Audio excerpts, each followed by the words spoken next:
గద్దర్ పేరు మీద సినీ కళాకారులకు రాష్ట్ర ప్రభుత్వం అవార్డ్స్ ఇస్తామనడం హర్షణీయమన్నారు సినీ ప్రముఖులు సుద్దాల అశోక్ తేజ్, ఎన్ శంకర్, నరసింగరావు. హైదరాబాద్ సోమాజిగూడలో Gaddar award cine industry outlook అనే అంశంపై రౌండ్ టేబుల్ సమావేశం నిర్వహించారు గద్దర్ గలం సభ్యులు. పాఠ్యాంశాల్లో గద్దర్ జీవిత చరిత్ర రావాలని కోరారు సీనియర్ జర్నలిస్ట్ పాషం యాదగిరి, కవులు, కళాకారులు, ప్రజా సంఘాల నేతలు.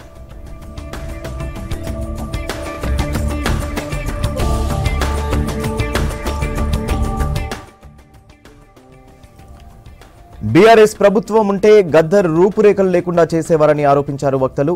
కేసీఆర్ ఉద్యమకారులను ఫుట్పాత్తో పోల్చారని మండిపడ్డారు. గద్దర్ మీద సినిమా తీస్తే ఆస్కార్లో ఎవరూ పోటీ పడలేరన్నారు. నంది అవార్డ్ గద్దర్ పేరు మీద ప్రకటించడం గొప్ప విషయమన్నారు. CM Revanth Reddy, deputy CM Bhatti Vikramarka, Madhu Yaskhi గౌడ్కు ధన్యవాదాలు తెలిపారు వక్తలు.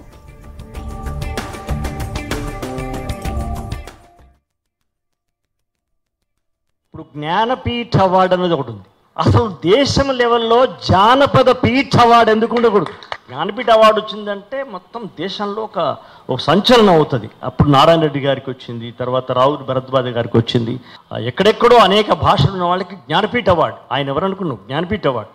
ఆ స్థాయిలో అవసరం అనుకుంటే ఇక్కడున్న ముఖ్యమంత్రి గారి చేత కానీ ఇంకా పలువురు నాయకులు, పలు పార్టీల నాయకులు, పలు ప్రజా సంఘాల నాయకులు అందరం కలిసి ఢిల్లీ లెవెల్లో జ్ఞానపీఠ అవార్డ్, ఒక గ్రామీ అవార్డ్, ఒక నోబుల్ అవార్డ్ లాగా ప్రకటించి అది ప్రతి దేశంలో ఉన్న కళాకారుని కూడా ఇస్తామని చెప్పి అంతర్జాతీయ వేదిక, అంతర్జాతీయ జానపద కళా అవార్డు లాగా చేస్తే అప్పుడు ఎవరి కోసం తెలుసుకుంటారు గద్దర్ అని ఎవరన్న సంగతి?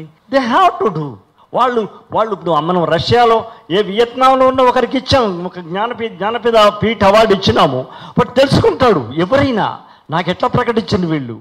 గద్దర్ ఫోక్లోర్ యూనివర్సిటీ పెట్టాలి దేశంలో.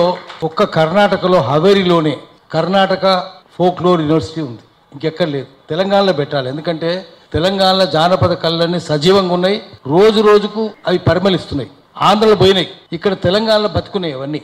ప్రతిదీ పిచ్చుక గుంట్ల వాళ్ళు ఎట్లా పాట పాడతారు, ఒగ్గోళ్ళు ఎట్లా పాడతారు, చిందోళ్ళు ఎట్లా పాడతారు, యక్షగానాలు ఎట్లుంటాయి, ప్రతిదీ పరిశోధన చేయాలి. పిహెచ్డీలు ఇవ్వాలి, వాటి మీద శిక్షణ చేయాలి, శిక్షణ ఇవ్వాలి. మరి అట్లాంటిది అంతా ఉన్నప్పుడు గుంగడి గోషి అదంతా ఒగ్గు కథ స్టైల్. దానికోసం ఒక యూనివర్సిటీ పెడితే అది అసలైన నివాళి అవుతుంది. చదువుకుంటే పెద్ద జ్ఞానం రాదు. ఆయనకు అంత జ్ఞానం ఎందుకు వచ్చిందంటే మొత్తం తిరిగి వచ్చింది. గద్దర్ పేరు మీద యూనివర్సిటీ ఒకటి పెట్టాలి. గద్దర్ కూడా ఒక స్టూడియో పెట్టేందుకు 10 ఎకరాల స్థలం హైదరాబాద్లో ఇవ్వాలి. ఒకరికి కాదు ఇచ్చేది, 10 ఎకరాల స్థలం ఇచ్చి స్టూడియో, గద్దర్ పేరు స్టూడియో, అది తెలంగాణ సినిమా అయ్యేటట్టు, పేదవాళ్ళ సినిమాలు, దేశభక్తుల సినిమాలు, దేశభక్తి విప్లవం ప్రతిబింబించే విధంగా ఒక 10 ఎకరాల స్థలం ఇచ్చి దాని క్రౌడ్ ఫండింగ్ ద్వారా సినిమాలు చేసేటట్టు, పెట్టుబడి నుంచి తెలుగు సినిమా ఇండస్ట్రీని విముక్తి చేసేటట్టు అటువంటి మార్గం చేయాలి. ఫౌండేషన్ ద్వారా ఏమేం చేయాలి? సూర్యం మాతోని, తర్వాత కాంగ్రెస్ పార్టీలో ఉన్న తెలంగాణ ప్రభుత్వంలో పెద్దలందరితో కూడా మాట్లాడుతూ ఉన్నాడు సూర్యం. సో ఆ ఫౌండేషన్ ద్వారా మాకు సంబంధించి మాలాంటి వాళ్ళందరినీ కలుపుకొని మేము ఏం సర్వీసెస్ చేయాలని కూడా మేము సిద్ధంగా ఉన్నాం. ఎట్లాంటి సర్వీసెస్ అయినా కూడా సిద్ధంగా. ఎందుకంటే గద్దరన్నతో నా ప్రయాణం చాలా సుదీర్ఘమైంది. ఎందుకంటే నా ఎన్కౌంటర్ వెనకాల గద్దరన్న ఉన్నాడు, నా శ్రీరాముల వెనకాల గద్దరన్న ఉన్నాడు, నా జయమందిర వెనకాల కూడా గద్దరన్నే ఉన్నాడు.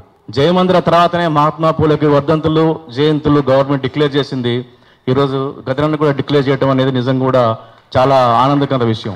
జయమందిర్ అప్పుడు కంచె ఐలయ్య గారు హిందూ పేపర్లో కాలం రాసిండు. ఎందుకంటే ఆ రోజుల్లో అది చాలా అడ్వాన్స్గా చెప్పాం, అది లేటే కానీ చాలా అడ్వాన్స్గా చెప్పాం. దళిత బహుజనులకి రాజ్యాధికారం అని చెప్పిన ఏకైక ఇండియన్ సినిమా అది. సో అలాంటి సినిమా వెనకాల కూడా గద్దరన్న ఉన్నాడు. అంటే గద్దరన్న లేకపోవటం కాదు, సినిమా ఆయనతోనే ఉంది.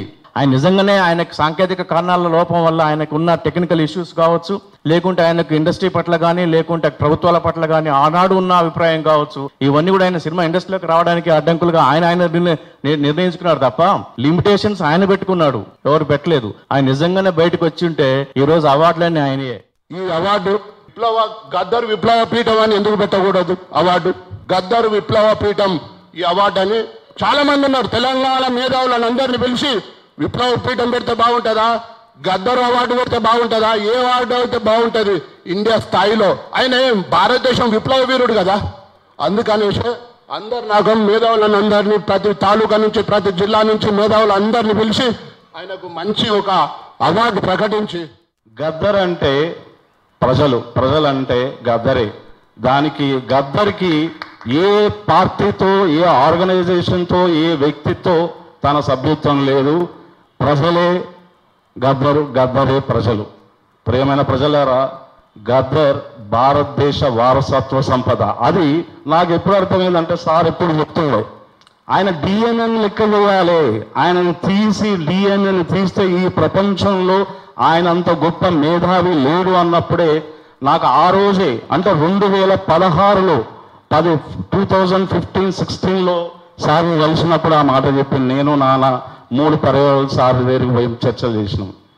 చాలా విషయాలు మాట్లాడినప్పుడు సార్ ఒకటే చెప్పేది, అరే మీరు అర్థం చేసుకోండి గదరన్న, మీరు సామాన్యంగా బతుకుతున్నారు, మీరు ప్రపంచ మేధావి సంపదలో భారతదేశం నుంచి అక్కడ ది టాపెస్ట్ లెవెల్లో ఉంటారని. ఈ అవార్డుల గురించి అట్లాగే అందరూ కూడా సపోర్ట్ చేస్తున్నందుకు గదర్ ఫౌండేషన్ తరఫున నేను కొడుగ్గా మీ అందరికీ వందనాలు తెలియజేసుకుంటున్నాను.